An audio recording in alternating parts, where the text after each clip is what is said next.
ακόμα στο κλουβί με τους τρελούς που καταλήγει να παλεύει για τα ψίχουλα στους δύσκολους καιρούς. Κάποιοι κινούνται πάντα ή πουλά κρυμμένο στους πολλούς. Νιώθεις σίγουρα δεν φαίνεσαι.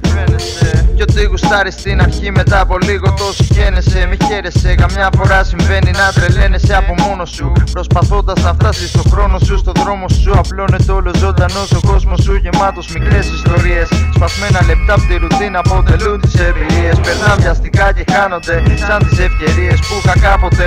2 δεκαετίες και κάτι ανασταίνω. Άλλωστε χαλάρωσε, κάτσε δίπλα μου, ακού και πάγωσε. Κάποτε ήταν πιο μικρός, τώρα μεγάλωσε. Με σκάλωσε, πονηρεύτηκε όσα κατανάλωσε. Μες στο μυαλό μου θόρυβη και στίχη.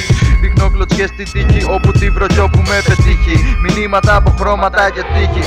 Σαν στόμα που φτύνει μικρόβια καθώς φύγημα. Αποφεύγεις μες στο πλήθος που δεν πρόκειται να δώσει δεκάρο. Συνήθως κάνει πως τίποτα δεν συμβαίνει. Σωπαίνει, δεν ψάχνεται να βρει κάτι που δεν καταλαβαίνει. Να αναλύσει τα μίση, δεν έχει λόγο σε σκατάλωνο να πατήσει.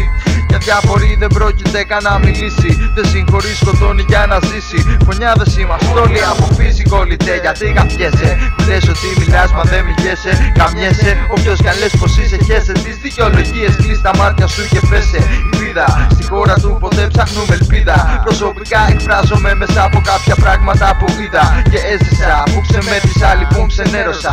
Κάθε κουπλέ σε κάτι δικό μου αφιέρωσα. Λέρωσα με βρήκια να γελίσω. Πάρ' το μικρόφωνο, είναι νωρίς πριν να κολλήσω. Θεούς και δαίμονες στο ρυθμό μου να σβήσω. Κάνω τα πάντα για να ζήσω, να αγγίξω την ολοκλήρωση. Περνώντας κάθε ενδεχόμενο ρίσκο. Βρίσκω την άκρη και σε κλείσω. Κατόλοι πίσω, βγήκα να πω που σε πετύχω. Μόνο σου θα σε γαμίσω. Το τι σε ένας ακόμα θέλησα να σου θυμίσω.